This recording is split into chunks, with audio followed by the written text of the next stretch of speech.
Okey, tajuk yang awak tengok ni imbangan pembayaran. Ingat nah, tajuk ni maksud imbangan pembayaran ni bila kerajaan dia membuat aktiviti perdagangan, jual dan beli, tapi kita panggil eksport dengan import.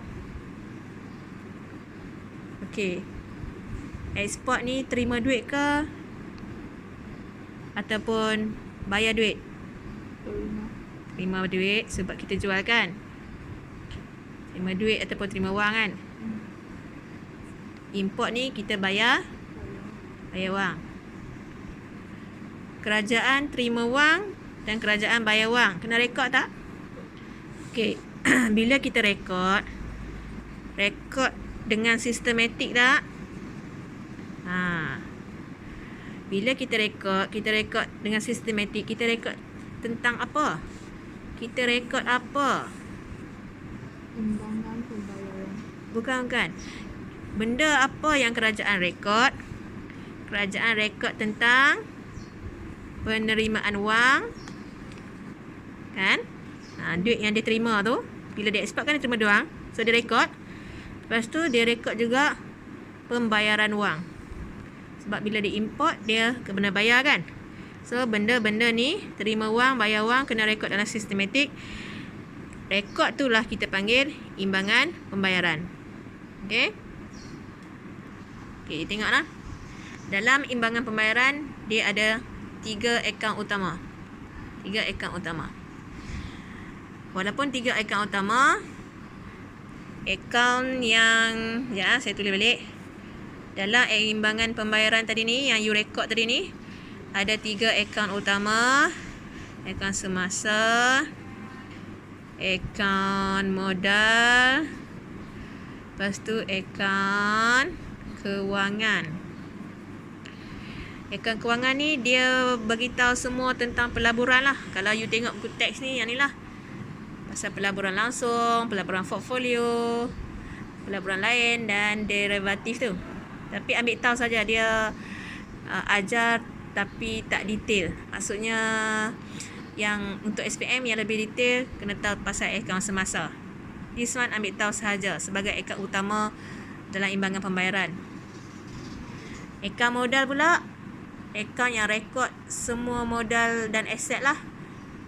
Yang ni ambil tahu juga, iaitu akaun perolehan dan akaun pindahan modal. Ambil tahu sahaja, memang kita baca kena ingat sikit lah. Tapi yang kebanyakan soalan akan tanya dan lebih kita belajar lebih detail akaun semasa. So saya nak masuk dalam akaun semasa lah. Okey, bila kita dah belajar tentang 3 akaun tadi, ini 1, 2 dan 3, akaun semasa yang paling banyak awak kena belajar untuk SPM. So muka surat yang seterusnya, ini kita nak belajar pasal akaun semasa. Semua benda ni lah, semua benda ni. Jadi yang pertama, awak kena faham akaun semasa. Awak tengok yang apa, kotak warna oranye ni. Akaun semasa ni adalah akaun yang merekodkan nilai ekspor dan import barang dan perkhidmatan dan juga pendapatan. Awak tengok bawah dia ada berapa akaun? 4. Ada 4. So bawah akaun semasa ni dia ada akaun barang, maksudnya you import dengan ekspor barang kan. Semua you rekod dalam akaun semasa. Akaun perkhidmatan pun semua you ekspor dengan import servis perkhidmatan. Apa saja servis yang you ekspor atau you import, semua you rekodkan dalam akaun semasa juga. Namanya akaun perkhidmatan. Dan yang ketiga dan keempat ni adalah akaun pendapatan prima dan sekunda. Prima dan sekunda ni nanti kita belajar yang lebih lanjut lah. So saya ulang balik dekat sini. Dalam akaun semasa ni ulangan lah. Ulangan saja supaya awak faham. Di bawah akaun semasa ada 4 akaun utama. Ada 4 akaun utama yang you kena tahu. Yang pertama, kalau you ataupun negara Malaysia import atau ekspor barang, semua kena rekod dalam akaun barang. sebelum ni belajar kan barang nampak dengan barang tak nampak kan. Barang nampak tu barang-barang seperti apa saja benda yang kita nampak lah. Akaun pertanian, you export dengan import barang pertanian. Contoh getah, kelapa sawit. Okay. Yang kedua, you import export barang perlombongan. Saya tulis kat sini nah, contoh barang pertanian, import ataupun ekspor barang perlombongan dan juga barang kilang. Barang kilang kita panggil barang apa? Yes, very good. Awak dah tahu dah nak cari kat mana kan? Barang pembuatan. Yang ni ialah barang-barang nampak. Barang nampak ni semua kita rekod dalam akaun barang. Okey? Akaun yang kedua pula, akaun perkhidmatan. Perkhidmatan bahasa Malaysia. Tapi bahasa Inggeris servis. Servis ni apa saja you import atau ekspor barang-barang nampak ke tak nampak? Servis. Barang tak nampak lah, pandai. Barang tak nampak iaitu servis. Okey. Ya? So, semua barang servis import atau ekspor semua kena rekod dalam akaun perkhidmatan. Dan antara 3 dengan 4 ni, yang ni ialah akaun pendapatan. Pendapatan ni macam gaji lah, kan? Duit yang kita dapat. Tapi this one, nombor 3 ni pendapatan prima. Yang ni pendapatan, saya tulis P ya, sekunder. So, kita nak tahu apa beza dia, pendapatan prima dengan pendapatan sekunder. Okey, sekarang ni 3 dengan 4 ni saya hold dulu, akaun pendapatan dan akaun sekunder. Kita pergi dekat akaun barang lah, akaun barang. So, buku teks ni awak pergi tengok dekat muka surat 189. Okey, 189. Yang dia tulis akaun barang ni. Akaun barang. Okey, saya tulis balik dekat buku saya nah. Akaun barang. Untuk akaun barang ni, macam saya cakap tadi, dia akan rekod import ke, ekspor ke, pasal barang nampak ke barang tak nampak? Nampak. Pandai, barang nampak sahaja. Okey, barang nampak tu macam saya cakap tadi, barang pertanian, barang perlombongan, barang pembuatan ataupun barang kilang.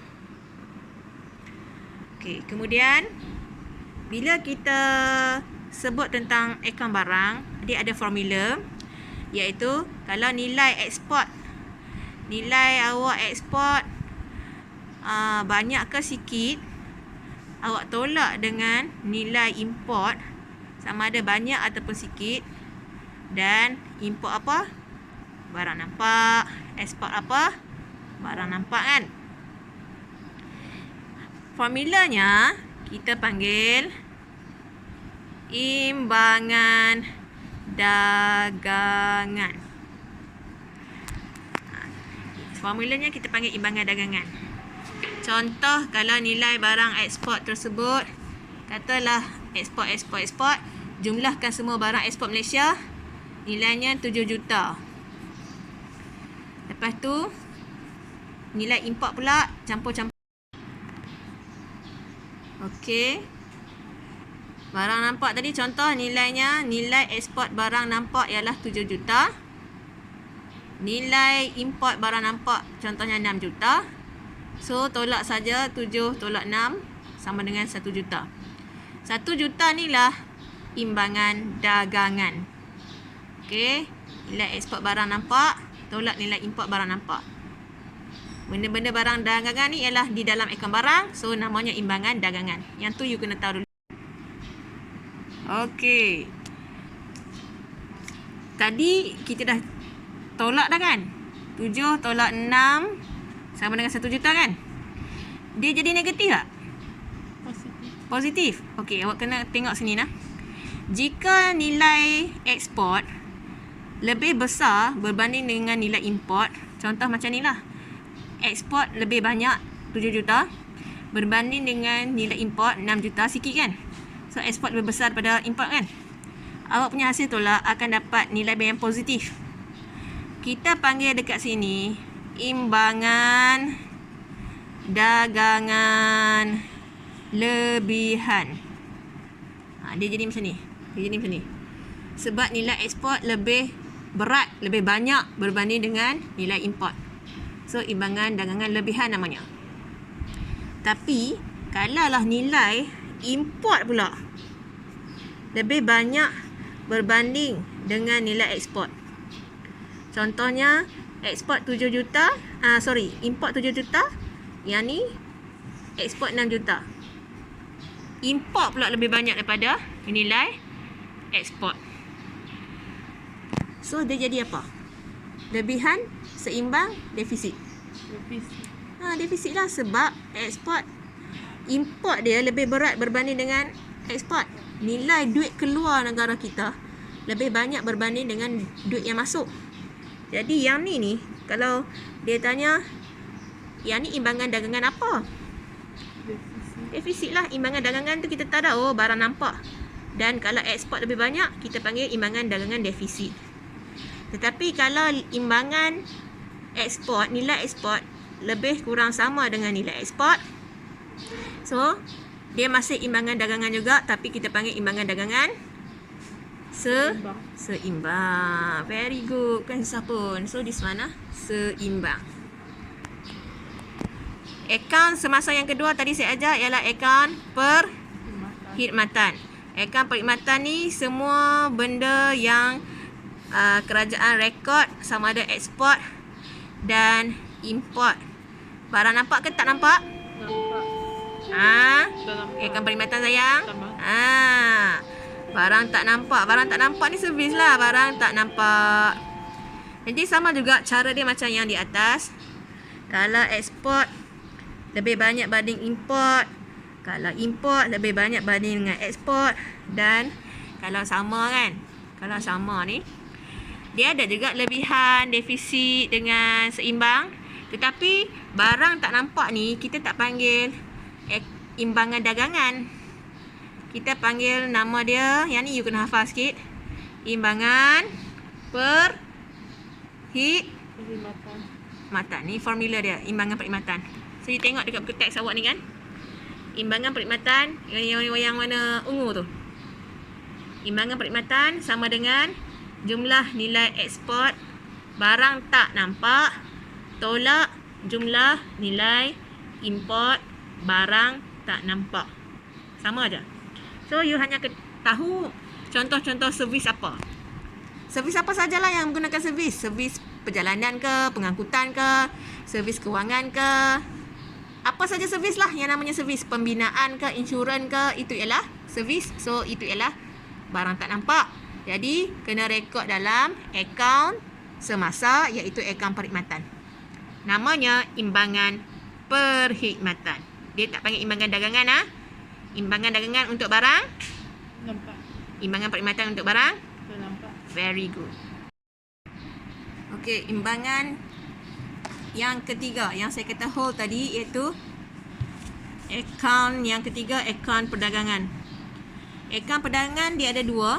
Satu pendapatan prima dan satu pendapatan sekunder. Dan imbangannya kita namakan imbangan akaun pendapatan. Bila tajuk dia imbangan akaun pendapatan, memang akaun pendapatan lah. Pendapatan prima macam mana? Pendapatan sekunder macam mana?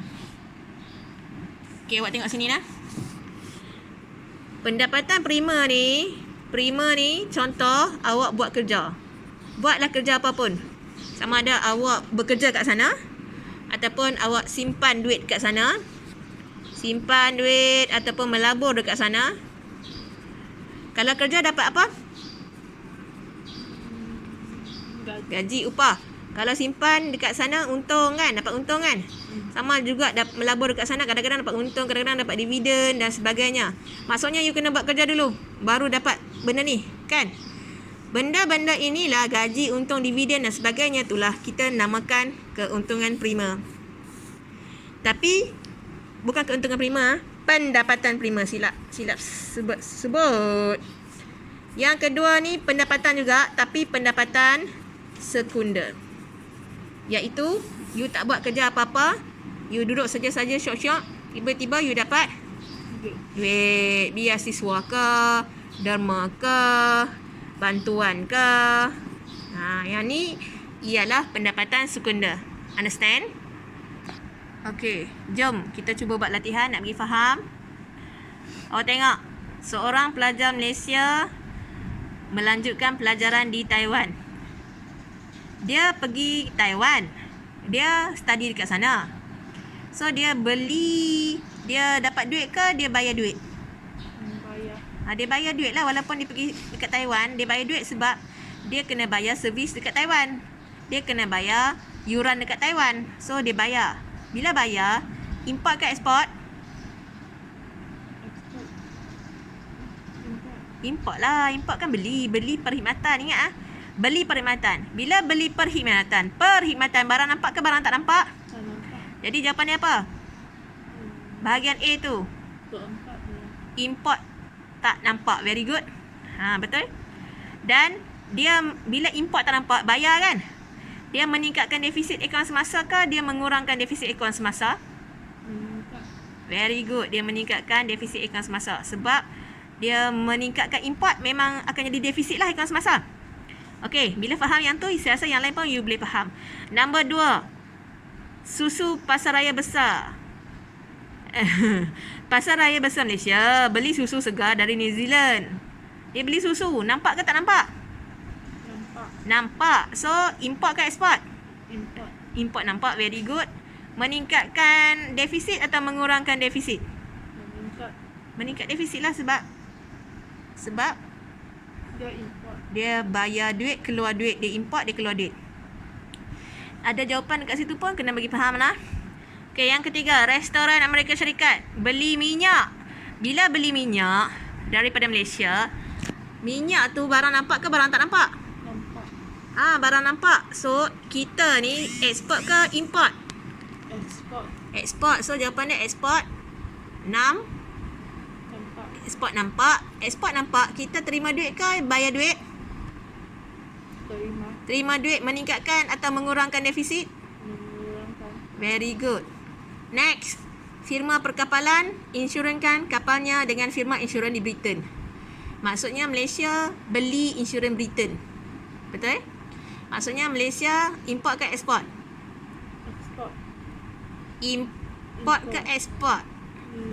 Ayat dia, firma perkapalan Malaysia menginsurankan kapalnya dengan firma insurans di Britain. Import. Import lah. Malaysia dia beli insurans Britain punya. Okey. So, bila beli insurans tu barang nampak ke barang tak nampak? Nampak. Insurans. Tak nampak. Bank ke, insurans ke, servis nah. So, import barang tak nampak. Boleh? Bila dia import, dia meningkatkan atau mengurangkan servis?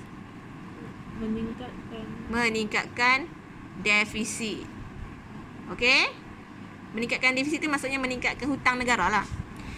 Seterusnya, syarikat Honda Melaka beli 1,000 kereta. Beli apa? Jual 1,000 kereta ke negara India. Dia jual maksudnya import ke ekspor? Ekspor. Barang nampak tak nampak? Nampak. So, ekspor nampak. Bila dia ekspor, duit masuk ke dalam negara. Meningkatkan atau mengurangkan defisit? Mengurang. Mengurangkan defisit. Pegawai Kedutaan Malaysia di Australia sewa rumah peranginan di Australia. Maksudnya, dia pergi Australia, dia kena bayar tak duit sewa rumah tu? Perlu. Bila perlu, maksudnya dia bayar Australia lah. Bayar, maksudnya beli. Bila beli, maksudnya import. Okey, dia beli rumah ke dia bayar sewa? Bayar sewa. Bayar sewa. Ekspor, import barang nampak ataupun import barang tak nampak? Import nampak. Dia beli rumah lah. Ke dia sewa rumah? Import tak nampak. Beli rumah barang nampak. Rumah tu barang nampak. Tapi kalau sewa rumah, you hanya guna servis rumah tersebut. So, import barang tak nampak. Jadi, dia meningkatkan atau mengurangkan defisit? Meningkat. Meningkatkan defisit sebab kita import. Import saja memang meningkatkan defisit. Okey, yang seterusnya, pengeksport Filipina hantar barang ke Malaysia dengan kapal terbang MAS. Mereka yang guna servis aeroplan kita. So kita Malaysia ni ekspor ke import? Ekspor. Ekspor servis kita lah. Jadi jawapan dia ekspor barang tak nampak. Kita ekspor, kita dapat duit. Jadi meningkatkan atau mengurangkan defisit? Mengurangkan defisit. Very good. Seterusnya, last kali. Pelancong dari British bayar tambang semasa menaiki komuter di Malaysia. Kita jual servis ke kita beli servis? Jual servis. Jual servis. Very good. So ekspor Tak nampak. barang tak nampak. Ekspor kurangkan defisit atau lebih defisit? Mengurangkan. Mengurangkan defisit. Very good. Okey, defisit dan lebihan akaun semasa macam kita sebut tadi. Kalau lebihan menunjukkan Malaysia terima banyak duit. Penerimaan lebih banyak, lebih berat berbanding dengan pembayaran. Penerimaan ni biasanya kita buat ekspor. Ekspor lebih banyak berbanding dengan import. So, memang jadi lebihan akaun semasa. Dan sebaliknya, kalau defisit, yang mana lebih banyak? Pembayaran. Pembayaran lebih banyak. Kenapa kita buat pembayaran? Import. Sebab kita import banyak. Kita beli banyak kena bayar lah. So, bila bayaran lebih banyak berbanding dengan penerimaan, akaun semasa kita akan jadi defisit. Jadi, sebab tu kita belajar bab ni. Nak tahu bagus ke tak bagus. Senang je kan?